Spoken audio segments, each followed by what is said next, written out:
I think when I signed Mohun Bagan, on paper I was already a big player because I had signed for Mohun Bagan, but I was just a rookie. And before that, the opportunities of meeting celebrities wasn't great in my life. So the first time I saw Randy Singh, he was in the national camp, and when I signed Mohun Bagan, he wasn't there. As it happens, all the national team players, they joined later, and Randy Bhai came, and he had this, it was 24-25, and he was one of the best players in our country then. And he was massive. When I saw him, I had this, I can still feel that moment when I saw him. I went to him and I was asking him stupid questions. I just wanted to be around him. So yeah, that was probably my first encounter with a proper celebrity.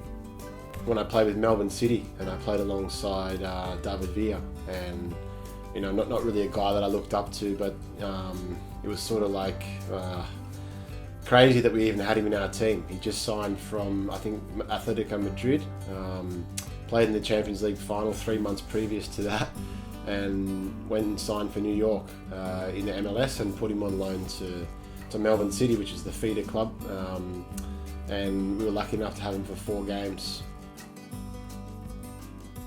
David Villa. He came off a flight from New York to Melbourne. For those of you who don't know, it's a very, very long flight. And the coach at the time just said to him, mate, just, you know, introduced him to the boys and said, look, David's just going to do the warm-up and rondos and get himself back to the hotel. And as soon as he finished the rondos, we were playing a possession game. He's like, no, coach, I want to do the possession. He stepped in and played that. And then we had 4v4s at the end. And it was really funny because the first time he got the ball, he went to shoot, and I blocked his shot, and I thought, oh wow, I've just blocked a shot from David Villa here. He gets the ball the next time, I do the exact same thing to go to block. He fakes and goes inside and then rips it in the top corner, and the goalkeeper didn't even move, just gone like that and looked in the corner, and we've all just gone, oh man, this guy's on a different planet. The Cricket World Cup was happening in India, and in Calcutta, Eden Gardens. So I think at Eden Gardens, the whole opening ceremony happened, and the follow-up was a dinner. All the teams were coming in buses and stuff like that, and there was entry, and of course there were police. Because I was a young kid, I sneaked in, and when Ravi Shastri, he was entering, and I said, can I have your autograph?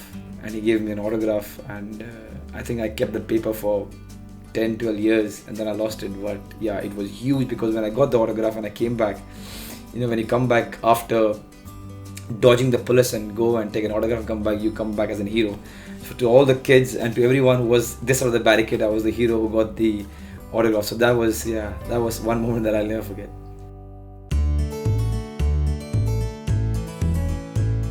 In sport, it's massive because you want to know what they're doing to get to that level, and you know, to be quite honest, you know, David Villa is a ridiculous talent, but you realise how close you really are. I think it brings you closer to your objectives rather than push you further away.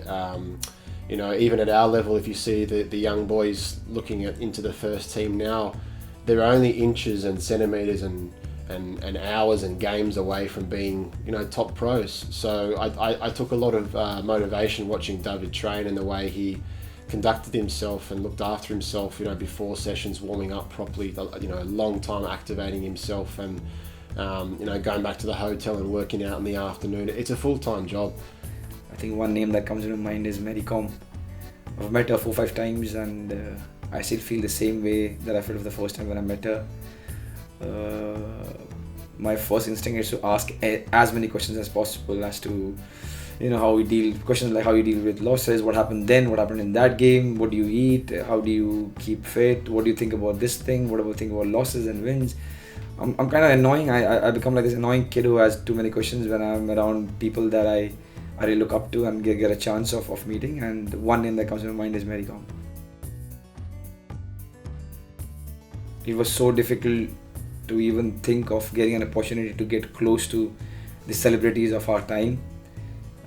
myFanPark, this portal, this opportunity is amazing. I know how big it is when you think about somebody as your idol, or you look up to the person and you can talk to him or ask questions like me or anything. So I hope it's a great one, and I hope many of you can make use of it. Yeah, myFanPark is an amazing platform, something I wish I would have had as a kid growing up. You know, we're all so well connected these days through social media and things like that, and And I think that, you know, this day and age, we do feel really, really disconnected. So it's nice to have this connection. And I hope that, you know, we can put a few BFC players on it.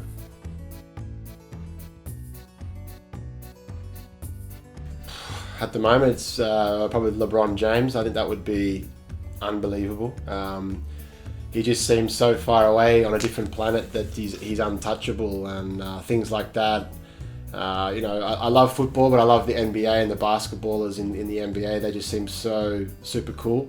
So LeBron James would be awesome to get a message from.